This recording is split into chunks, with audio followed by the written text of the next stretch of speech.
31 अक्टूबर 1875 को गुजरात प्रांत के नाडियाद स्थान है, वहां पर एक किसान परिवार के साधारण किसान, उस परिवार में आपका जन्म हुआ। किसान परिवार में जन्म होने से आप किसानों के हितैषी थे। किसानों का दर्द जानते थे। किसान कितनी मेहनत करता है, धूप में, जाड़े में, तो आपको उनका दर्द जो है मालूम था। आपके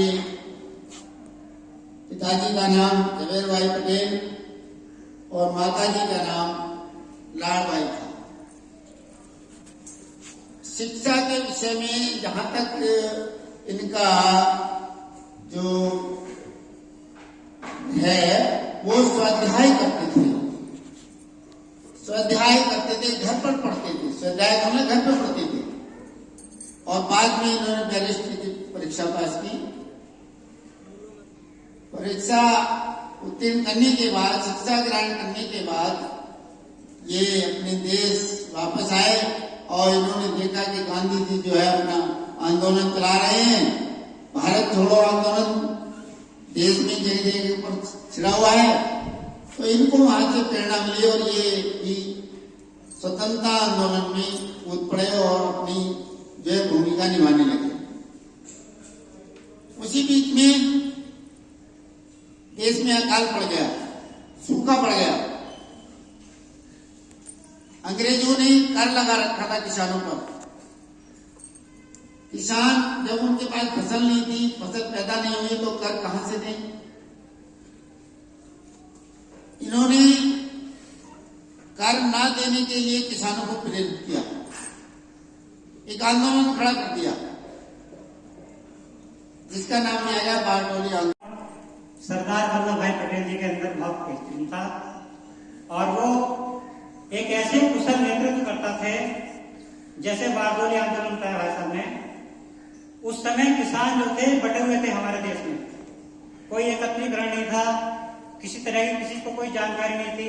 कोई योजना भी होती थी तो किसी को किसी चीज की कोई पता जानकारी नहीं चलती थी। सरदार जी ने यानी कि वल्लभ भाई पटेल जी ने उन किसानों को एकत्रीकरण करने के लिए अपना जी जान लगाया और उसको, जैसे कहते ना कि 4 मेंढकों को तोड़ना बहुत बड़ी भारी बात होती है, वैसे हमारे देश की कहानी थी कि 4 व्यक्ति इकट्ठे जब भी होते थे, ऐसा माना जाता था जब एक 5वां लेटा होता था। तो ऐसे समय में उन्होंने वो आंदोलन किया जिस समय हमारे देश में अंग्रेजों का शासन था और हमारे भारतीयों को यानी कि इकट्ठा होने पर भी पाबंदी रहती थी। तो ऐसे समय में आंदोलन उन्होंने किया। वास्तव में एक कुशल नेतृत्व करता ही ऐसा कार्य कर सकता है। एक घटना में उनके बारे में बताना चाहूंगा कि आजादी से पहले हमारा देश 456 रियासतों में बटा हुआ था। उन सब रियासतों का एकत्रीकरण करने का जो जिम्मा दिया गया था वो लौह पुरुष सरदार वल्लभ भाई पटेल को दिया गया था और वो केवल एक ही रियासत को संगठित नहीं कर पाए थे और वो आज भी हमारे देश का सरकार बना हुआ है। कोई बताएंगे कौन सी रियासत थी वो? बताओगे? जम्मू और कश्मीर 2 ऐसी रियासतें हैं जो आज भी हमारे देश में, हमारे देश का अभिन्न भाग होते हुए भी वहां की जनता ये कहती है कि हम पाकिस्तानी हैं, हम ये हैं, हम वो हैं। अलगाववाद है वहां पर बहुत बेहतरीन वाला। तो एक यानी कि एक 2 रियासत को संगठित ना करने का परिणाम आज ये है कि हमारा देश विघटन के कगार पर खड़ा हुआ है। सभी देश की यानी कि सारे दुनिया के देश जितने भी हैं सबकी निगाह कश्मीर पर टिकी हुई होती है और अंतर्राष्ट्रीय मंचों पर वहीं पर भी क्या है, उसी कश्मीर के मुद्दे को बार बार पाकिस्तान उठाता है कि ये देश का नहीं है, भारत का नहीं है, ये हमारा नहीं है, हमारा नहीं है। तो इतनी बड़े देश की रियासतों को एकत्रीकरण करने का कार्य हमारे लौह पुरुष सरदार वल्लभ भाई पटेल जी ने किया। एक ही रियासत को इकट्ठा नहीं कर पाए थे और वही रियासत क्या है, आज भी हमारे लिए एक विघटन का कार्य बनी हुई है। की जयंती हम मना रहे हैं। सरदार वल्लभ भाई पटेल के जीवन के बारे में, उनके कार्यों के बारे में आप सुन रहे हैं। उन्होंने बहुत ही महत्वपूर्ण कार्य किया, जो अभी राजीव जी बता रहे थे। देश में छोटे छोटे राज्य थे, छोटे छोटे राजा थे, नवाब थे, और जब देश स्वतंत्र हुआ, आजाद हुआ, तो भारत का प्रधानमंत्री केवल एक ही बनना था, राजा एक ही बनना था। लेकिन वो जो छोटे छोटे नवाब थे, राजा थे, वो अपना पद छोड़ने के लिए तैयार नहीं थे। अपनी सीट को कौन छोड़ता है? उन्हें पता था अगर इसको छोड़ दिया तो फिर हमको भी वोट वाली लाइन में लगना पड़ेगा, हम भी केवल वोटर रह जाएंगे और हमें भी वोट डालना पड़ेगा। इसलिए कोई छोड़ने को तैयार नहीं था। ये बहुत कठिन कार्य था। तो सरदार वल्लभ भाई पटेल ने जो देश में फैली हुई लगभग छोटी बड़ी 565 रियासतें हैं, और किताबों में तो 600 रियासतें, छोटे छोटे राजा भी अपनी को रियासत मानते थे। तो ऐसी 565 रियासतों को भारत में मिलाया, उनका एकीकरण किया कि अब तुम छोटे छोटे राजा नहीं रहे, पूरे भारतवर्ष का एक ही प्रधानमंत्री होगा, एक ही राजा होगा। ये महान कार्य उन्होंने किया।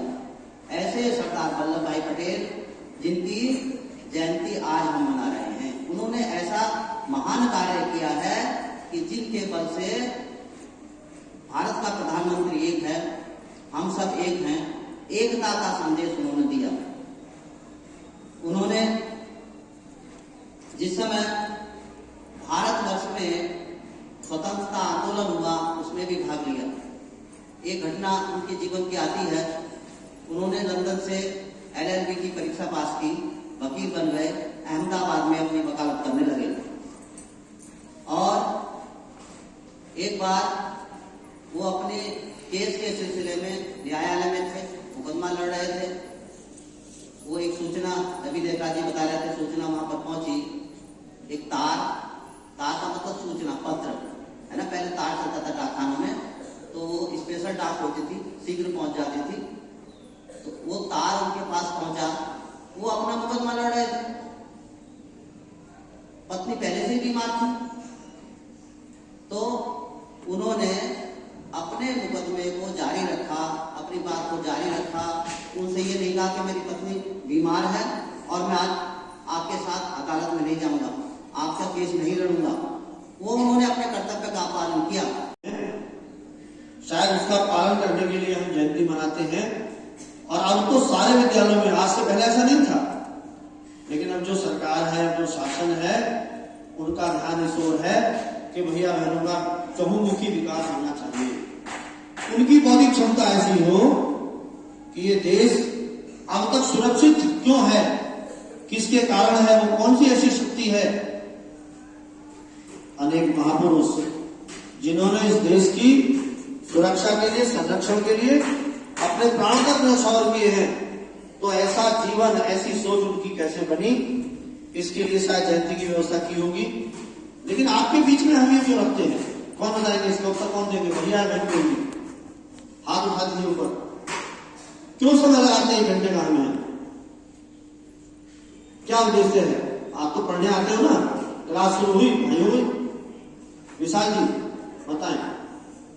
अब मैं नाम भी बोलना शुरू करूंगा ताकि आप उनके जीवन से प्रेरणा लेकर अपने व्यक्तित्व में उतार सके और अपने व्यक्तित्व को अपने व्यक्तित्व को महान बना सके।